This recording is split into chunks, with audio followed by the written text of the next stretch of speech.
ǹjẹ́ àtúnkù dédé àsìkò yìí níbi yòówù kẹ́ ti láǹfààní láti máa darapọ̀ mọ́ wa lórí ìkànnì àrólé bàbá 1010 TV2 níbi tá a ti ń ṣe bẹ́ẹ̀ mú ròyìn wá lájà balẹ̀ pẹ̀lú bí nǹkan bá ṣe ń lọ lórílẹ̀‐èdè nàìjíríà tó fi mókè òkun káàkiri orílẹ̀‐èdè àgbáláyé. mo máa ń sọ pé ojú tẹ fún òwà ojú náà ní fún etí tẹ fi ń gbọ́ ìtí náà kò ní di bẹ́ẹ̀ lágara kìndó ní ṣe elédùnmarè agara ò ní dá gbogbo ẹ̀yin tẹ́ jẹ́ olólùfẹ́ wa lórí ìkànnì yìí. orúkọ oníròyìn kò yí padà àyànfẹ́ elédùnmarè yín náà ni. ǹjẹ́ ká tó máa bọ́ sínú agbami ìròyìn ẹjá pẹ̀kẹ́lu kókó tá a mú wá sórí ètò lọ́jọ́ tèní. ẹ má fẹ̀mí Shettima sínú ewu o. ìjọba àpapọ̀ gbọ́dọ̀ ra bàálù aládàáni tuntun fún igbákejì ààrẹ nílẹ̀ yìí. abẹnugan ilé ìgbìmọ̀ asòfin ìpínlẹ̀ Borno ló sọ bẹ́ẹ̀ fúnjọba àpapọ̀. àwọn jàǹdùkú ti ṣe bẹ́ẹ̀ ṣe ìkọlù ńlá sí alukoro àjọ civil defence ti ìpínlẹ̀ Niger nínú èyí tí wọ́n ti ṣe léṣe yamayama. òkú ọlọ́dẹ kan rèé nínú igbó jìgùn pẹ̀lú ọta ìbọn lára rẹ̀ ní ìpínlẹ̀ Ògùn. ọwọ́ iléeṣẹ́ ọlọ́pàá ilẹ̀ yìí ti bá aṣojúṣòfin kan èyí tó ń fi ikú dúnkokò mọ́ awakọ̀ uber kan ní olúùlúlẹ̀ yìí tí ń ṣe Àbújá. ẹ gbọ́ ẹ̀kúnrẹ́rẹ́ ìròyìn náà báyìí. ẹ má fẹ̀mí igbákejì ààrẹ Shettima ìyún Kashim Shettima sínú ewu o. ìjọba àpapọ̀ gbọ́dọ̀ ra bàálù aládàáni tuntun fún igbákejì ààrẹ nílẹ̀ yìí. ẹni tó jẹ́ abẹnugan ilé ìgbìmọ̀ asòfin ìpínlẹ̀ Borno ló sọ èyí di mímọ̀ gẹ́gẹ́ bí àlàyé látẹnu ẹni tó jẹ́ abẹnugan náà ìyún Abdulkarim Lawan tó sọ di mímọ̀ lọ́jọ́ àìkú yìí wípé kí iléeṣẹ́ ìjọba àpapọ̀ nílẹ̀ yìí kí wọ́n ro títí àwọn tí wọ́n jẹ́ olólùfẹ́ igbákejì ààrẹ pàápàá jùlọ lórí ètò ààbò rẹ̀ àti ẹ̀mí igbákejì ààrẹ ilẹ̀ yìí Kashim Shettima bó ṣe jẹ́ àwọn lógún tó wípé kí wọ́n pèsè bàálù aládàáni èyí tí igbákejì ààrẹ náà tí yóò máa lò lẹ́yìn tí ìkọlù kékeré kan tó ṣẹlẹ̀ sí ọkọ̀ ojú òfurufú èyí tí igbákejì ààrẹ tó fẹ́ gbé lọ síbi ìpàdé kan èyí tí wọ́n pè ní Commonwealth ní bí ọ̀sẹ̀ tá a lò tán yìí ó ní ọ̀rọ̀ náà jáde síta ẹni tó já sí wípé igbákejì ààrẹ ó ní kò láǹfààní láti lọ síbi ìpàdé náà mọ́ látàrí ọkọ̀ ojú òfurufú ọ̀hún èyí tó ṣe bẹ́ẹ̀ tó mẹ́ẹ̀ èyí ló wá fà á tí ẹni tó jẹ́ abẹnugan ilé ìgbìmọ̀ asòfin ìpínlẹ̀ Borno Lawan tó fún ara wẹ́bẹ̀ sí ìjọba àpapọ̀ nílẹ̀ yìí wípé ẹ má mà wo Shettima níran ẹ sì má fi ẹ̀mí igbákejì ààrẹ sínú ewu ńlá torí wípé ẹ̀mí rẹ̀ ṣe pàtàkì púpọ̀ fún wa pàápàá jùlọ ní ìpínlẹ̀ Borno lórí bí ọkọ̀ ojú òfurufú tó ń lò bó ṣe ti mẹ́ẹ̀ ó ní fún ìdí èyí ẹ nílò láti ra ọkọ̀ ojú òfurufú èyàn bàálù aládàáni tuntun fún igbákejì ààrẹ. ọ̀rọ̀ tí Lawani sọ yìí ó ní ó ti dá wuyewuye sílẹ̀ lójú ẹ̀rọ ayélujára nínú èyí tí ọ̀pọ̀lọpọ̀ ènìyàn tí wọ́n ti fi ọwọ́ sí ọ̀rọ̀ náà tí wọ́n lù lọ́gọ̀ ẹnu ṣùgbọ́n tí ọ̀pọ̀lọpọ̀ míì tí wọ́n tó ṣe bẹ́ẹ̀ sọ wípé Augustine ó ní ọ̀rọ̀ tí arákùnrin tó jẹ́ abẹnugan yìí ń sọ pẹ̀lú gbogbo nǹkan ṣe le koko lórílẹ̀‐èdè Nàìjíríà ìwọ tí wọ́n ń dámọ̀ràn bàálù tuntun arábìnrin kan èyí tí ó fi sójú òpó ayélujára náà kò ṣàìsọ di mímọ̀ wípé òun ò rí yín bá wí nígbà tó ti já sí wípé ẹni tó jẹ́ ààrẹ orílẹ̀-èdè yìí òun náà ti kówó túlùtúlù tó ti fi ra bàálù aládàáni ẹ kò ṣe ní máa sọ wípé kí wọ́n pèsè ti igbákejì ààrẹ náà pẹ̀lú bí nǹkan ṣe le tí ọ̀wọ́n gógó oúnjẹ epo àti àìsí ètò ààbò tó ń bẹ lóde yìí orí bàálù òun náà ní kẹ́ ẹ máa kó gbogbo owó ọmọ orílẹ̀-èdè Nàìjíríà kẹ́ ẹ máa kó lọ.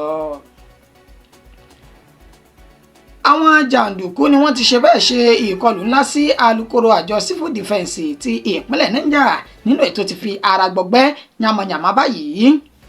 arákùnrin tó jẹ́ alukoro àjọ civil defence yún Nigeria Security and Civil Defence DSC Ibrahim Rabiu Muti ó ní wọ́n ti ṣe bẹ́ẹ̀ ṣe ìkọlù sí báyìí nínú èyí tí wọ́n ti ṣe léṣe yamayama gẹ́gẹ́ bí àlàyé tí Muti ṣe fúnra rẹ̀ tó bá àwọn oníròyìn tó bá wọn sọ ó ní agbègbè tí wọ́n pè ní màrú nínú ọkọ̀ maruwa ní agbègbè tó pè ní gbègámù ní Minna tí ń ṣe olúùlú ìpínlẹ̀ Niger ní nǹkan bíi dédé agogo 8 alẹ́ lọ́jọ́ Ẹtì Friday tá a lò tán yìí ó ní àwọn jàǹdùkú náà ni wọ́n ṣe ìkọlù sí òun nínú ètò jásí wípé wọ́n tó 6 tí wọ́n ṣe ìkọlù lásìkò tí òun kọjá lọ nínú mọ́rúwá ọ̀hún tí wọ́n sì dá mọ́rúwá náà dúró gẹ́gẹ́ bí ìgbà tí wọ́n fẹ́ gun ọkọ̀ mọ́rúwá náà pẹ̀lú òun ó ní lójijì ó ní wọ́n yọ ọ̀bẹ jáde àti ìyún ọ̀bẹ dágà àti àdá tó fi mọ́ àáké pélébé pẹ̀lú pọ́npọ́ àti oríṣiríṣi ohun olóró míì tí wọ́n sì gba tẹlifóònù rẹ̀ ìyún ẹ̀rọ ìbánisọ̀rọ̀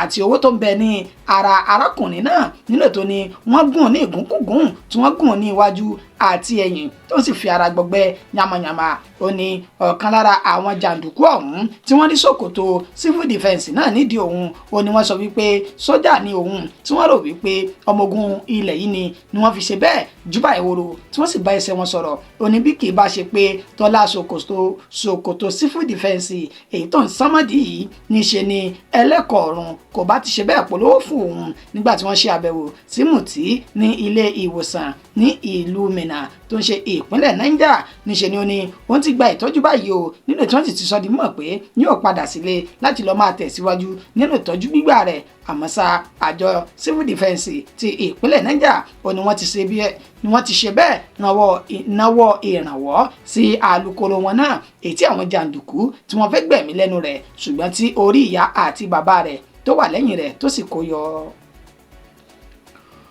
Òkú ọlọ́dẹ kan ni wọ́n ti ṣe bẹ́ẹ̀ rí e ní inú igbó báyìí pẹ̀lú ọta ìbọn lára rẹ̀ ní ìpínlẹ̀ Ògùn.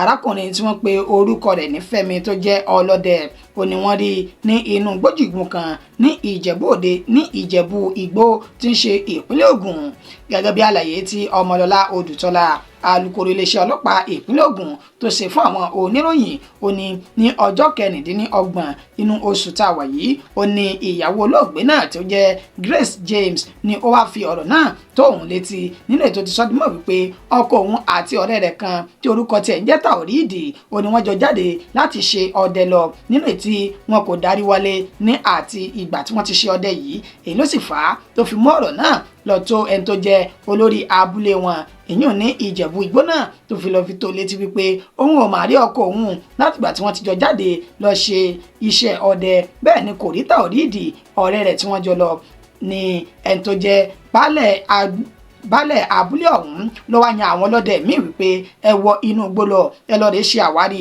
arákùnrin náà nínú ètò wọn ti sọ di mọ̀ pé wọ́n rí òkú rẹ̀ nílẹ̀ tó sùn gbalaja lẹ́ni tí wọ́n ṣàkíyèsí wípé níṣe ni ọta àbọn tó gba ẹ̀yìn rẹ̀ tó gbà á kọjá tí wọ́n sì ti gbé òkú náà padà wá sílé akitiyan wọn láti rí ọ̀rẹ́ rẹ̀ tí wọ́n jọ ṣe ọdẹ náà lọ èyí Taorídì ó ní ó já sí pàbó tó sì já sí wípé gbogbo ọ̀rẹ́ àti mọ̀lẹ́bí Taorídì náà ó ní wọn kò rí wọn ní inú ìlú náà tí gbogbo wọn ti bá ẹsẹ̀ wọn sọ̀rọ̀ láti ti júbà ìhòòrò èyí ló wá fà á tí ìgbésẹ̀ náà tó fi mú ìfura dání pẹ̀lú bó ti já sí wípé wọn ò gbúrò Taorídì àti ọmọ àti ìyàwó rẹ̀ ní inú ìlú náà tí Ọmọlọ́lá Odùtọ́lá sì ní àwọn ti bẹ̀rẹ̀ ìwádìí àwọn wò lórí ìkọlù ọ̀hún.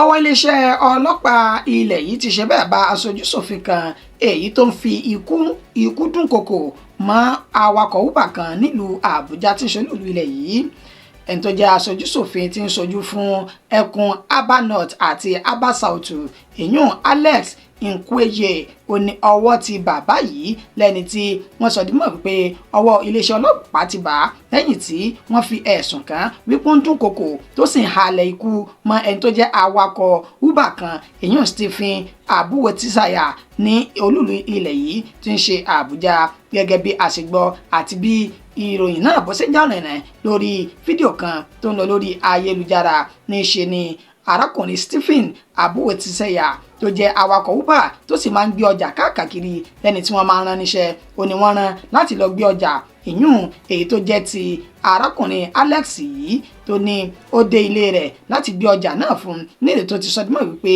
ó pe ẹni tó jẹ́ aṣojúṣòfin náà pé mo ti dé o ẹ wá gbé ẹrù yín tí wọ́n gbé ránṣẹ́ sí yín ṣùgbọ́n kàkà tí aṣojúṣòfin ọ̀hún tí ó fi ohun ẹ̀lẹ̀ àti ìjọmọlúàbí fèsì padà sí awakọ̀ Uber náà níṣẹ́ ni ó bẹ̀rẹ̀ sí ní sọ̀rọ̀ burúkú sí i tó sì ń dúnkokò mọ́ wípé mo lè ránṣẹ́ tí màá san mílíọ̀nù 50 mílíọ̀nù fáwọn kan tí wọ́n sì dìlítì rẹ̀, that is tí wọn yóò pẹ́ dànù ní inú orílẹ̀-èdè Nàìjíríà tí kò sì sí ẹni tí ó yẹ̀mí lọ́wọ́ rẹ̀ wò. Gbogbo ọ̀rọ̀ yìí ó ní awakọ̀ Uber náà ó ní ó ṣe àkásílẹ̀ rẹ̀ nínú fọ́nrán léyìí tó fi sórí ayélujára tó sì ti jarun ẹ̀rìn káàkiri láti òwúrọ̀ yìí nínú ètò ìtìjà sí pé gbogbo àwọn ajàfẹ́tọ̀ọ́ ọmọnìyàn àti ajìjàǹgbara gbogbo nínú ìta ti rí agbẹjọ́rò Dèjì Adéyanjú àti ajàfẹ́tọ̀ọ́ ọmọnìyàn lórí ayélujára tí ọ̀pọ̀ mọ̀ sí Very Dark Man tí gbogbo wọn ti dìde ìrànlọ́wọ́ báyìí tí wọ́n sì ti kọ pẹtíṣàn èyún ìwé sí olú-iléeṣẹ́ ilẹ̀ yìí ní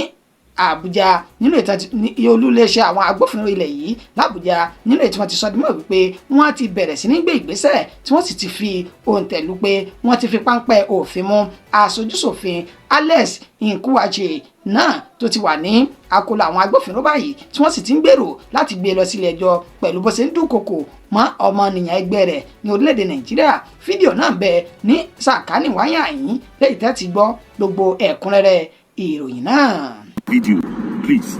Okay, so after the video, he called some police officers. I don't know the division they were assigned to. Okay. And then they bundled me to the station.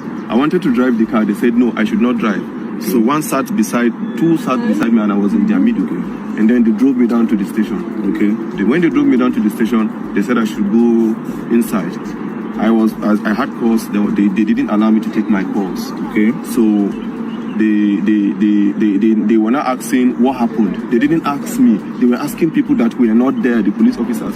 And then the police officer quickly said, I went to Honorable's house and I was fighting the Honorable. I kept mute. Did you show them the video? I have not shown anybody the video as at that time.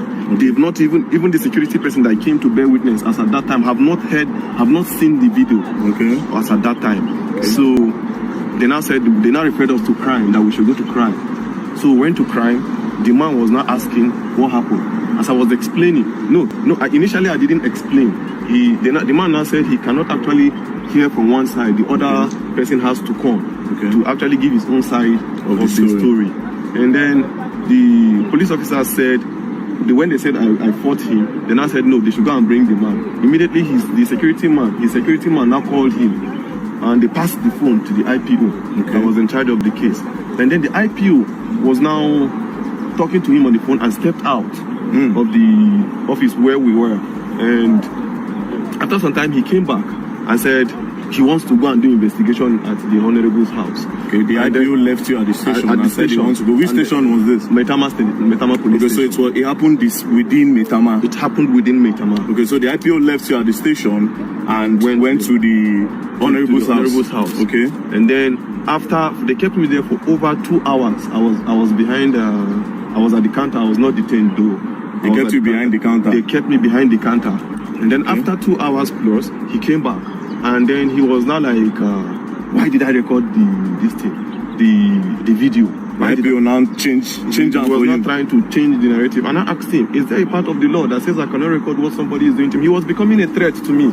And I had to take evidence so that people will know where by this time, was the honorable member there? He wasn't there. He was at home. He was at home. So then I gave me a form to fill, to write my own statement as to what happened. As I was writing, the honorable now came.